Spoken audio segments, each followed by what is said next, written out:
Juízes, capítulo 16, do versículo 17 ao versículo 30. Então ele contou o seu segredo, dizendo: nunca foi passada uma navalha na minha cabeça, porque sou nazireu, consagrado a Deus, desde o ventre de minha mãe. Se o meu cabelo for cortado, a minha força irá embora. Ficarei fraco e serei como qualquer outro homem. Quando Dalila viu que ele lhe havia contado o seu segredo, mandou chamar os governantes dos filisteus, dizendo: venham mais esta vez, porque agora ele me contou o seu segredo. Então os governantes dos filisteus vieram até ela e trouxeram com eles o dinheiro. Dalila fez com que Sansão dormisse no colo dela, e tendo chamado um homem, mandou rapar-lhe as 7 tranças da cabeça, e assim começou a subjugá-lo. Sansão havia perdido a sua força. Então ela gritou: Sansão, os filisteus vêm vindo aí. Ele despertou do sono e disse consigo mesmo: vou sair como nas outras vezes e me livrarei. Mas ele não sabia ainda que o Senhor já se havia retirado dele. Então os filisteus o agarraram, furaram os olhos dele e o levaram para Gaza. Amarraram-no com correntes de bronze e o puseram a virar um moinho na prisão. Mas o cabelo da sua cabeça, logo após ser rapado, começou a crescer de novo. Os governantes dos filisteus se reuniram para oferecer um grande sacrifício ao seu deus Dagom e para se alegrar. Diziam: o nosso Deus entregou o nosso inimigo Sansão nas nossas mãos. O povo, quando viu Sansão, louvava o seu Deus, dizendo: o nosso Deus entregou nas nossas mãos o nosso inimigo, aquele que destruía a nossa terra e multiplicava os nossos mortos. Com alegria no coração disseram: mandem vir Sansão, para que ele nos divirta. Trouxeram Sansão do cárcere, e ele os divertia. Quando o fizeram ficar em pé entre as colunas, Sansão disse ao moço que o guiava pela mão: deixe-me apoiar as colunas, deixe-me apalpar as colunas que sustentam o templo, para que eu possa me encostar nelas. Ora, o templo estava cheio de homens e mulheres, e também ali estavam todos os governantes dos filisteus. E sobre o teto havia uns 3.000 homens e mulheres que olhavam enquanto Sansão os divertia. Sansão clamou ao Senhor e disse: Senhor Deus, peço-te que te lembres de mim. Dá-me força mais esta vez, ó Deus, para que eu me vingue dos filisteus que furaram os meus olhos.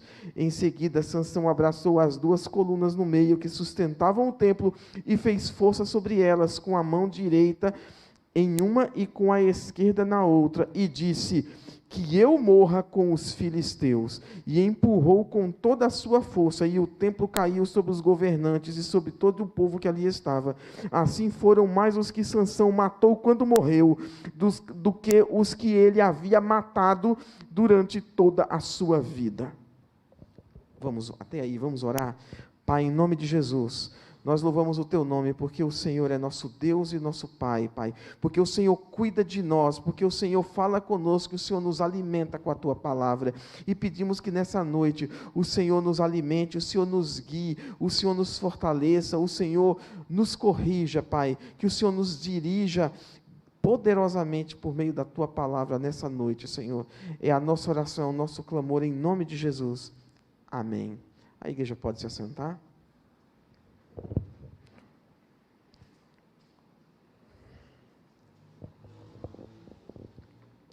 Para nós entendermos algumas coisas, meus irmãos, eu quero destacar nessa passagem, é preciso primeiramente atentar para um detalhe aqui. Sansão, ele era um nazireu. Você vê que ele fala isso aqui no texto que a gente lê, ele usa inclusive essa expressão, que ele era um nazireu. E o que significava isso? O voto de nazireu, ele é descrito no capítulo 6 do livro de Números. Ali você vai ver detalhadamente, né? O nazireu, ele era alguém consagrado a Deus por um determinado tempo. No caso de Sansão, ele era então consagrado por toda a vida. E esse voto implicava algumas restrições: não tocar em cadáver ou sequer entrar numa casa que tivesse um cadáver. Ele não podia se aproximar de um cadáver. Não consumir bebida alcoólica, e ele não poderia cortar os seus cabelos. Quando, então, o nazireu ele encerrava o seu voto, ele rapava sua cabeça e ele levava o cabelo para ser queimado no altar. A partir dali, então, ele ficaria livre do seu voto. Sansão, a Bíblia nos diz que ele foi feito nazireu desde o ventre da sua mãe. Aí você pode me perguntar, pastor, mas como assim? Se nazireu era um voto que a pessoa assumia com Deus, como que ele poderia ter sido nazireu desde o ventre da sua mãe? É o que a Bíblia diz. É o que a Bíblia diz. Manoá e sua esposa receberam essa instrução. Se você ler lá no versículo 13, que ela conceberia e desde o ventre ele seria, então, separado para o Senhor. Desde o ventre ele seria nazireu. Então, as restrições que o nazireu ele estava sujeito, a sua mãe já deveria seguir. Interessante isso. Então, ela não poderia, então, ingerir bebida alcoólica, nem comer nada imundo, porque a criança que ela geraria já seria um nazireu. A Bíblia, ela é muito clara nessa questão da autoridade dos pais sobre os filhos. Então, os filhos tinham essa autoridade de entregar, os pais tinham essa autoridade de entregar os filhos ao Senhor, de consagrar os filhos ao Senhor. Então, desde o ventre, a sua mãe foi orientada que ele já seria consagrado para ser um nazireu.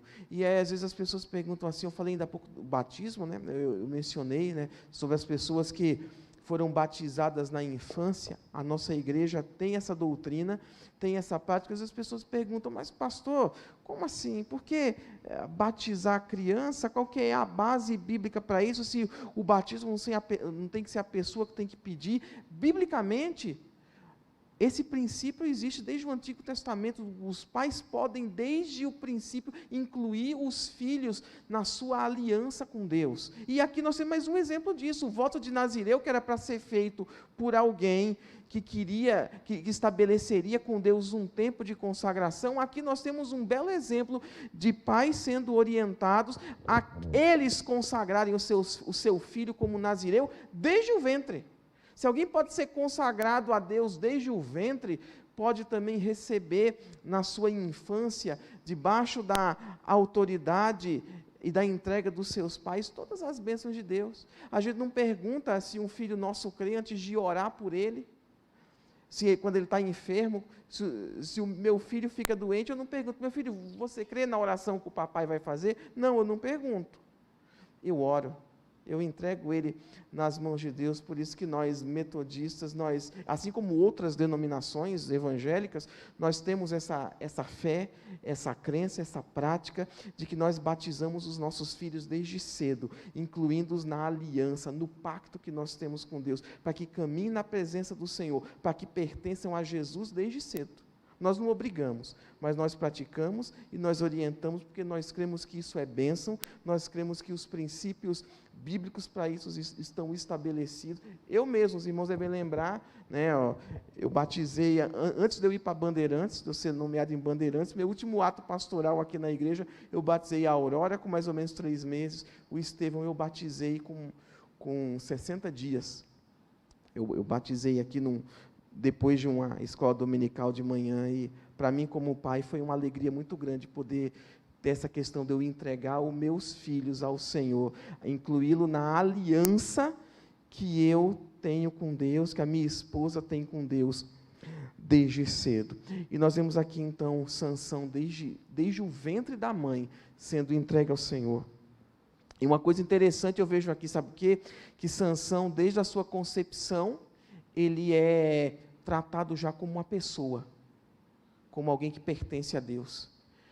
Às vezes a gente vê algumas coisas por aí, algumas opiniões por aí, às vezes de que um feto com menos de 12 semanas não pode ser considerado uma pessoa e que não teria nenhum tipo de problema ético ou humanitário de se praticar o aborto, de se liberar o aborto, uma coisa do ponto de vista bíblico absurdo. Porque Deus trata desde a concepção, a mim e a você, Deus já tratava como uma pessoa. Nós vemos aqui a Sansão sendo tratado desde a concepção como uma pessoa pertencente a Deus, uma pessoa consagrada a Deus. Por isso que nós cristãos, nós erguemos a nossa voz contra a prática do aborto. Independente de quantas semanas tenham, para nós a vida começa na concepção. Um feto que está sendo gerado é uma vida, e nós não vamos calar a nossa voz, nós vamos continuar dizendo, independente de quem nos critique, independente de quem nos reprove, ninguém vai calar a nossa voz, nós vamos continuar dizendo, aborto é contra a vontade de Deus, amém? E nós vemos aqui então, que Sansão veio ao mundo com um propósito a cumprir. Sansão veio ao mundo para ser libertador do seu povo. Esse propósito não era dele, esse propósito era de Deus. Marque bem isso. O propósito de Sansão ele veio cumprir um propósito que era de Deus. Foi Deus que estabeleceu essa criança que vai nascer. É para libertar vocês, é para ser libertador de vocês, é para liderar o meu povo, para libertá-los, para livrá-los da mão dos filisteus. Então, esse propósito não era de Sansão, esse propósito era de Deus, ser o libertador do seu povo. Não era ele quem faria, era Deus que faria através dele. Portanto, Deus lhe dava força sobrenatural para sozinho derrotar os filisteus. Ou seja, era o próprio Deus que operava. Enquanto Sansão guardava o seu voto de nazireu, Deus o usava para cumprir, então, esse propósito. Tudo que Sansão fazia, na verdade, era Deus que fazia. Sansão e Davi, quando eu era criança, eram meus personagens preferidos da Bíblia, do Antigo Testamento. Eu sempre gostei de filme de super-herói, de filme de ação, né? Cresci nos anos 80, né? Quem aqui cresceu nos anos 80, né? Luiz Eduardo, né? Edu, a gente que cresceu aí nos anos 80, quem mais cresceu nos anos 80 aí, estão entendendo muito bem o que é que eu estou falando, anos 80, 90, sessão da tarde, o que não faltava era os caras parrudos, né? Acabando com a bandidagem. E aí, hoje a gente tem aí a Marvel e a DC que ganharam aí os cinemas com seus diversos heróis aí, com filmes bem produzidos, que se a gente pegar aqui Sansão, não tem super-herói que derrube, porque a Bíblia diz assim, que o Espírito do Senhor se apossava de Sansão, e aí ele fazia tudo o que ele fazia. Então, não era algo dele, era o próprio Deus que fazia. E enquanto eu estava preparando esse sermão, eu fiz algumas pesquisas sobre a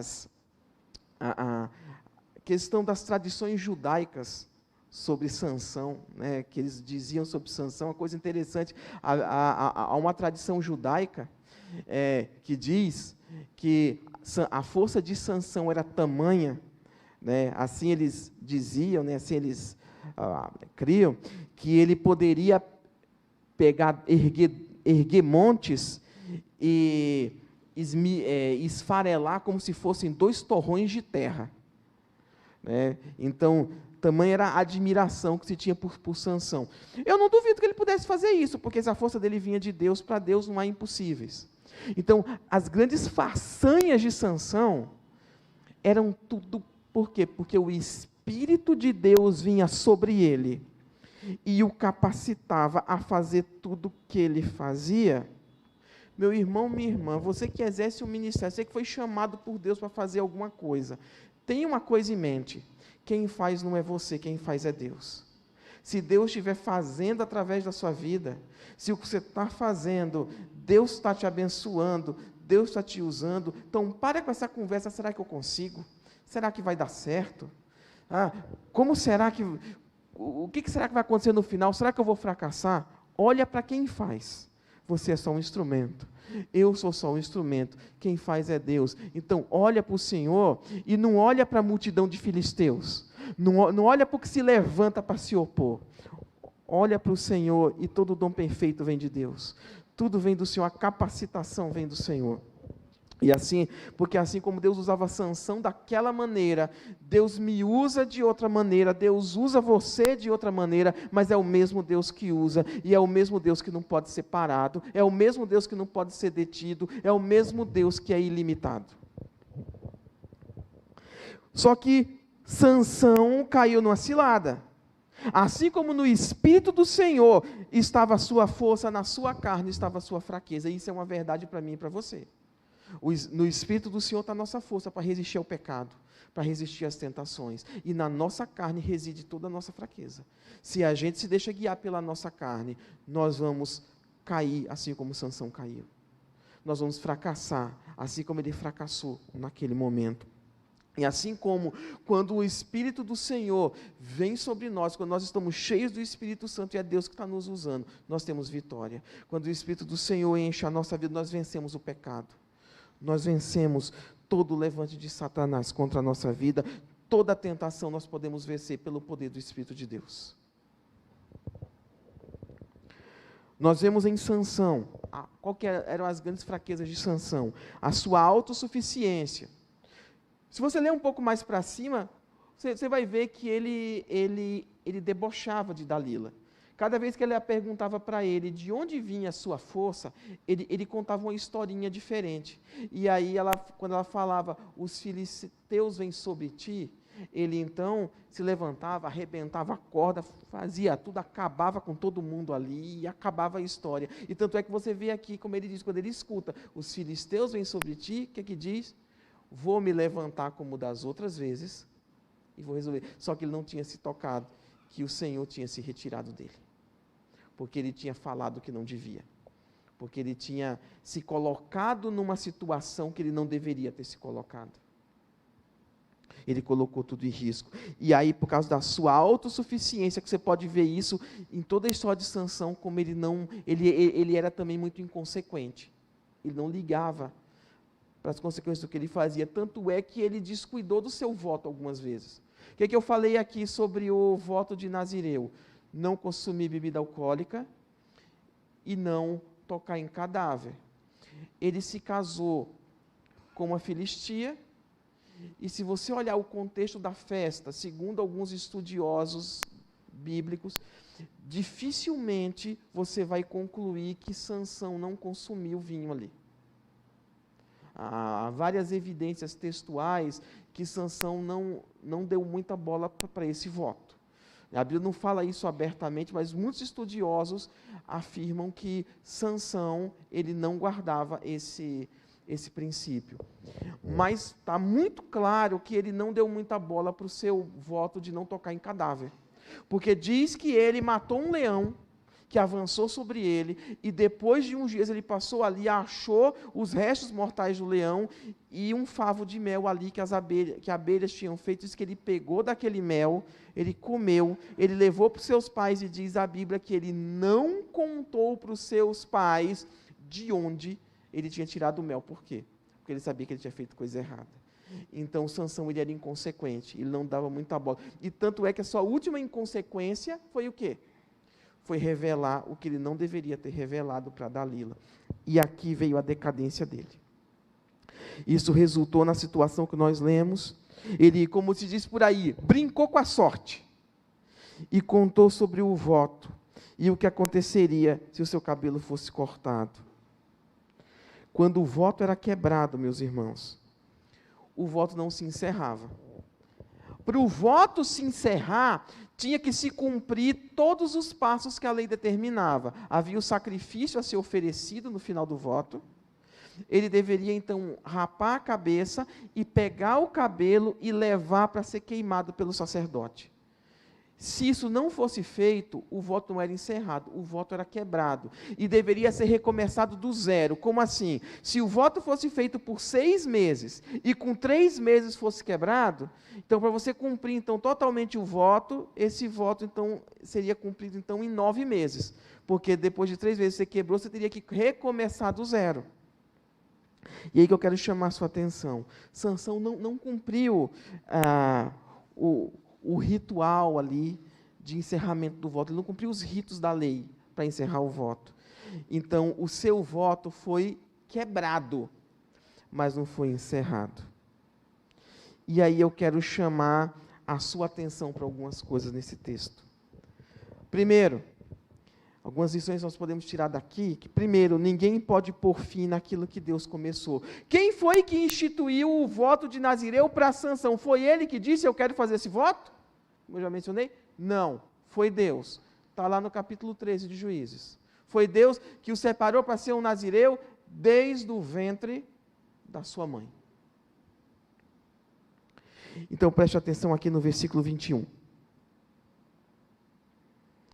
Versículo 21, nós lemos aqui. Então os filisteus o agarraram, furaram os olhos dele e o levaram para Gaza.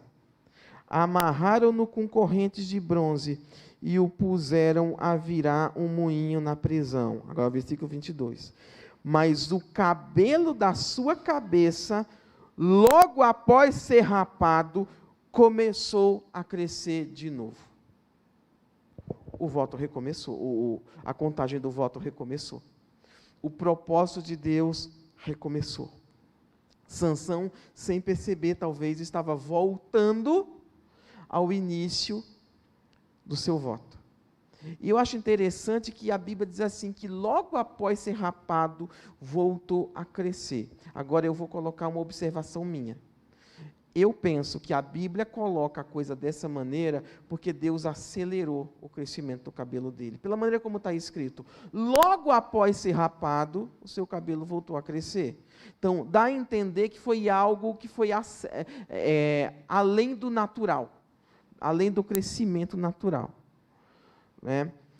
E é uma opinião minha, posso estar equivocado, mas pela leitura que eu faço, mas de toda maneira, de todo jeito aqui, o cabelo voltando a crescer significa o quê?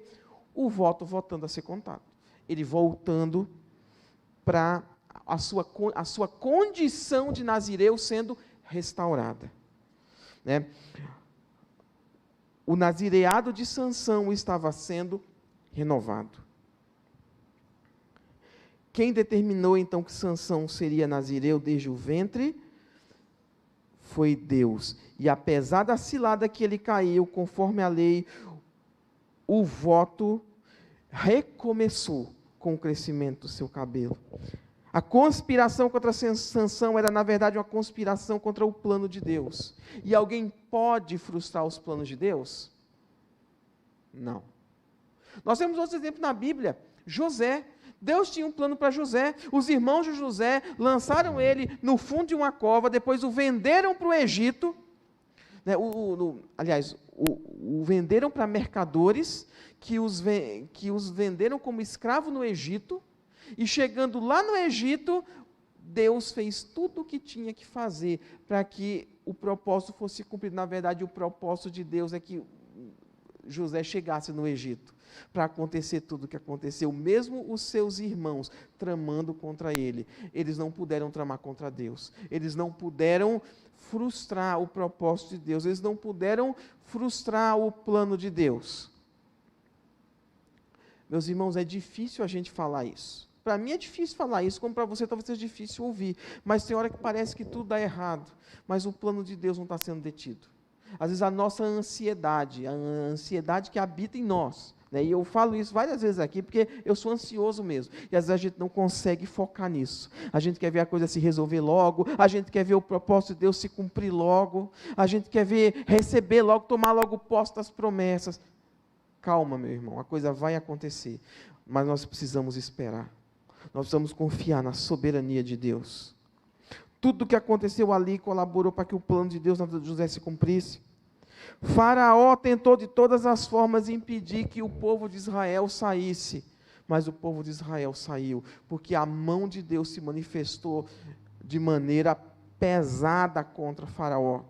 Deus enviou 10 pragas contra o Egito, mas o povo saiu.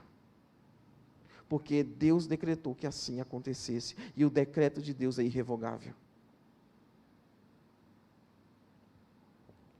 Aqueles que mataram Jesus, acharam que fosse acabar com a mensagem de Jesus. Mas mal sabiam eles que estavam sendo instrumentos do próprio Deus para cumprir o seu plano. Sabe por quê? Porque Deus entregou seu Filho para morrer por nós.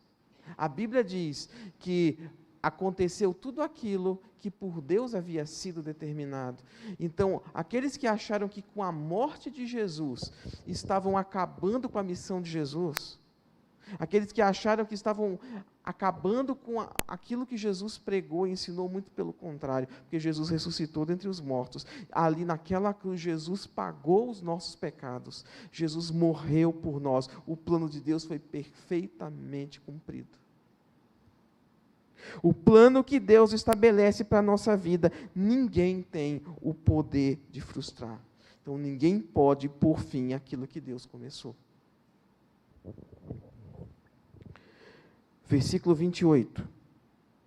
Vamos aqui para o versículo 28. Sansão clamou ao Senhor e disse: Senhor Deus, peço-te que te lembres de mim, dá-me força só mais esta vez, ó Deus, para que eu me vingue dos filisteus, que furaram os meus olhos. Deus não se esquece de nós. Na sua oração, Sansão clama para que o Senhor se lembre dele, por que ele usa essa expressão? Porque ele diz: Senhor, lembre-se de mim, porque Sansão tinha consciência dos seus erros. Ele entende que o mal que lhe sobreveio era consequência das suas escolhas erradas, e com certeza ele se sentiu reprovado, ele se sentiu castigado e até mesmo rejeitado por Deus. E quem nunca se sentiu assim? Acho que todos nós, na nossa caminhada cristã, em algum momento a gente tem esse questionamento: será que Deus se esqueceu de mim? Será que Deus me abandonou?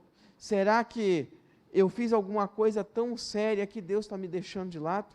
Que a minha oração não está nem passando do teto? Todos nós, em algum momento, nós nos deparamos com esse dilema, nós nos deparamos com essa crise espiritual, nos deparamos com essa crise existencial. Sansão está ali, tendo consciência de todas as escolhas erradas que ele fez. E aí ele fala: Senhor, se lembra de mim e me dá forças mais essa vez.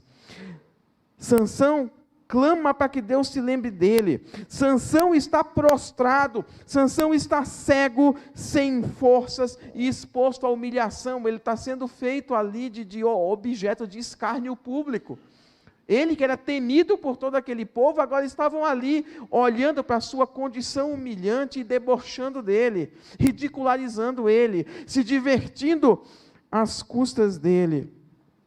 Ele está então ali prostrado, mas a Bíblia diz no Salmo 145, no versículo 3 ao versículo 14, o teu reino é um reino eterno, e o teu domínio subsiste por todas as gerações. O Senhor é fiel em todas as suas palavras, e santo em todas as suas obras. O Senhor sustém todos os que vacilam, e levantam todos os que estão prostrados. Agostinho diz: caio miseravelmente, e tu me levantas misericordiosamente, umas vezes sem sofrimento, porque resvalei suavemente, outras com dor, por ter caído desamparado no chão. Agostinho, o bispo de Hipona, nas suas confissões, ele fala dessa experiência que eu penso que é comum a todos nós cristãos. Quantas vezes a gente cai miseravelmente, Deus misericordiosamente estende as suas mãos e nos levanta. A Bíblia diz: 7 vezes cairá o justo e se levantará. Todos nós que cremos em Jesus como Senhor e Salvador, somos feitos justos nele, somos justificados nele. E muitas vezes nós caímos, nós tropeçamos, mas o Senhor, na nossa misericórdia, nos levantará. Sempre que nós dizemos: Senhor, pequei, Senhor, errei, tem misericórdia de mim. Muitas vezes Deus vai permitir que soframos a dor das escolhas erradas, mas isso não significa que Ele se esquece de nós. Muito pelo contrário, Deus se lembra de nós em cada momento. A Bíblia diz que, ainda que a mãe se esqueça do seu filho que amamenta, o que, gente, é praticamente impossível uma mãe se esquecer do seu filho que amamenta. Deus diz: mas eu não me esquecerei de ti. Deus não se esquece de mim e de você, em momento algum. E nós vemos aqui, então, uma postura renovada e uma ação de Deus renovada. Quando nós renovamos a nossa postura na presença de Deus, Deus também renova a sua ação na nossa vida. Versículos 26 ao 30. Preste atenção aqui. Acompanhe comigo, versículo 26 ao 30. Sansão disse ao moço que o guiava pela mão: deixe-me ir apalpar as colunas que sustentam o templo, para que eu possa me encostar nelas.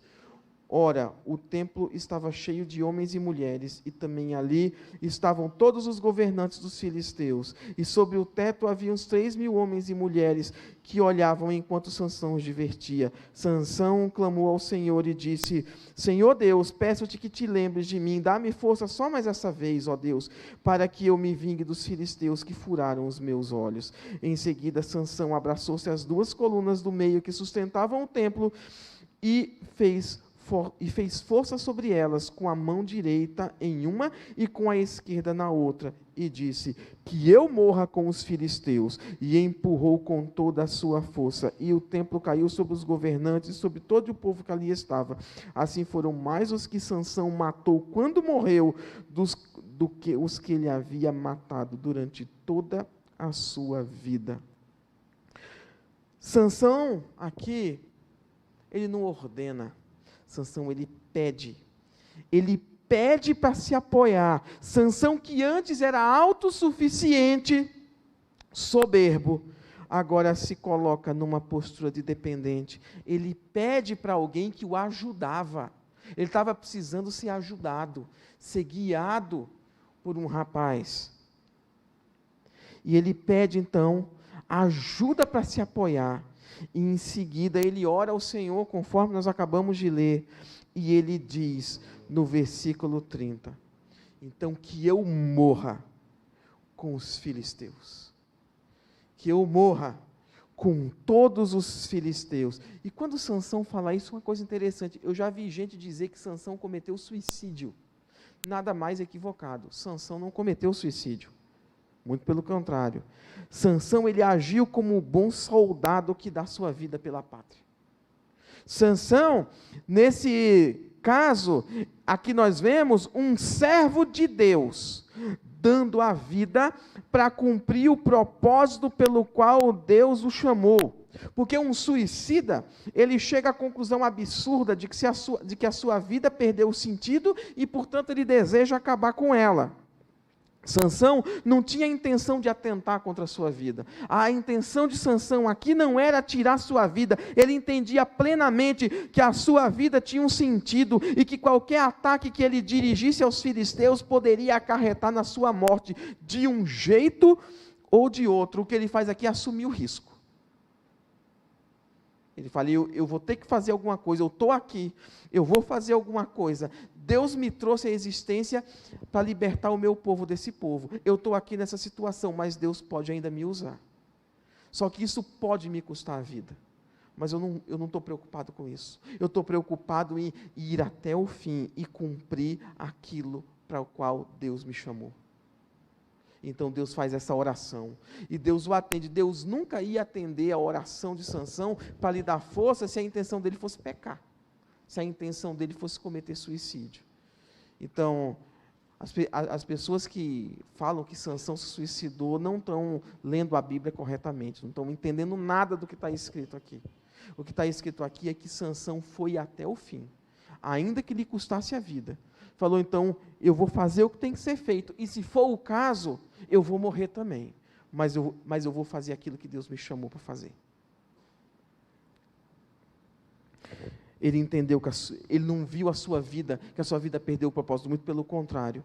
Ele se entregou nas mãos de Deus, de tal maneira, ele entregou as suas vidas na mão de Deus, que ele assumiu o risco. Pode ser que eu não saia vivo dessa, mas eu vou fazer aquilo que Deus me chamou para fazer. Ele também não assumiu o risco irresponsável, que é algo também condenado pela palavra de Deus. Jesus, lá no deserto, o diabo chegou para Jesus e falou: lança-te daqui, Porque está escrito, aos seus anjos dará ordem ao seu respeito. E aí Jesus fala, olha, não tentarás o Senhor teu Deus. Também está escrito, não tentarás o Senhor teu Deus. Né? Sansão não estava colocando a sua vida em risco de maneira irresponsável. Sansão, na verdade, sabia que ele poderia vir a morrer naquele último ataque. Mas ele focou em ser obediente a Deus até o fim. E assim ele fez. Nós vemos aqui, na verdade, um ato de sacrifício heróico.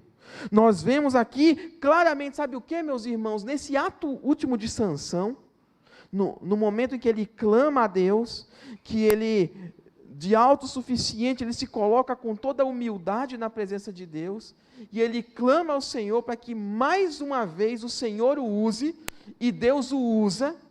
Nós vemos aqui uma analogia do Evangelho. Coisa interessante, gente, se a gente procurar o Evangelho no Antigo Testamento, nós vamos encontrar o Evangelho por todo o Antigo Testamento. Quem é que deu a vida pelo seu povo? Jesus.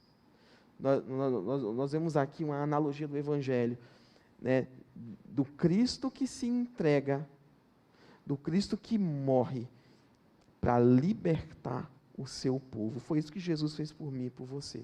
Jesus se entregou por mim e por você. Jesus fez o que precisava ser feito às custas da sua vida, para que pela sua morte nós tivéssemos vida e vida eterna. Naquela cruz, Jesus não estava sendo derrotado. Naquela cruz, Jesus estava vencendo. Jesus venceu o diabo, Jesus venceu o pecado, Jesus venceu a morte.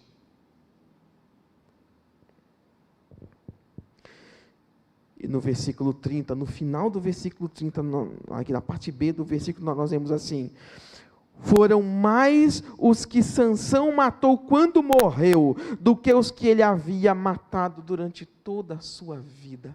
Sansão, então, se entrega plenamente nas mãos de Deus e diz: Senhor, está aqui, ó, a minha vida está nas tuas mãos para fazer a tua obra. Me dá força mais uma vez, me toma, me usa, me enche mais uma vez. E nesse ato de entrega plena e total de Sansão a Deus, foi maior o fruto que ele deu ali, foi maior a extensão da sua obra do que tudo aquilo que ele tenha feito na sua vida. E ali ele concretizou o plano de Deus para a vida dele, que era libertar, livrar os israelitas do jugo dos filisteus. Meus irmãos, quando a gente se entrega plena e totalmente na mão de Deus, o que Deus faz é tremendo. Quando a gente se entrega ao serviço do Senhor plenamente, Senhor, está aqui, a minha vida tem um propósito, o Senhor me chamou para um propósito, está aqui nas tuas mãos. A gente vê que Deus nos usa como Ele nunca usou antes.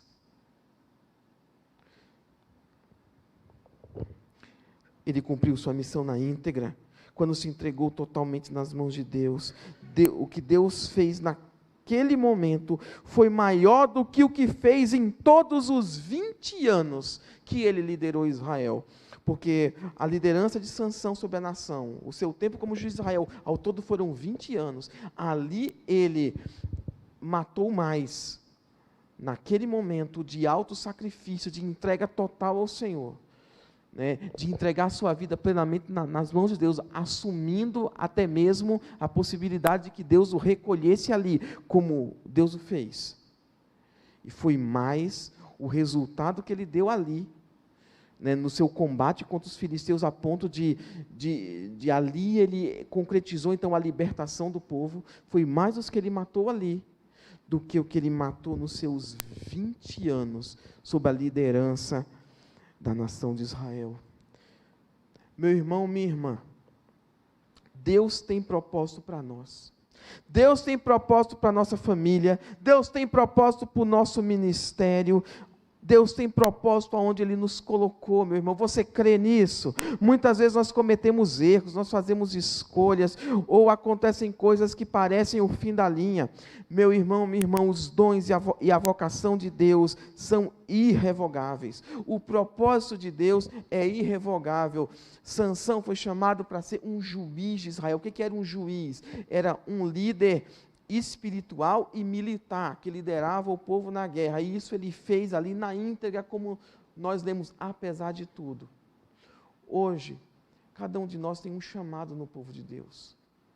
E o maior chamado que todos nós, como cristãos e cristãs, temos é levar a palavra de salvação para todas as pessoas que têm contato conosco. É de sermos testemunhas de Jesus, da salvação em Jesus. Esse é o maior chamado que eu e você temos. E Deus há de nos usar plenamente quando nós nos entregamos plenamente na mão dEle. Mesmo, pastor, mas eu cometi erros, eu fiz escolhas erradas, eu abandonei meu ministério. Meu irmão, minha irmã, Sansão clamou ao Senhor e o Senhor ouviu. E o usou ainda de uma maneira grandiosa. Deus também pode usar a mim e a você de maneira grandiosa, independente do erro que nós tenhamos cometido. O Deus que ouviu o clamor de Sansão por misericórdia é o mesmo que ouve o meu. O Deus que renovou Sansão, apesar dele ter se afastado do caminho do Senhor, apesar dele ter aberto as brechas que ele usou para ser derrotado. Hoje os nossos inimigos não são pessoas. Os nossos inimigos são Satanás e seus demônios que estão aí nos oprimindo, guerreando contra nós. Todas essas vitórias que nós vemos no Antigo Testamento são símbolos das vitórias espirituais que Jesus conquistou para mim e para você. Hoje Deus não nos manda pegar em espada, em escudo, em qualquer arma que seja para guerrear contra pessoas. Muito pelo contrário, a Bíblia diz que a nossa guerra não é contra carne nem sangue.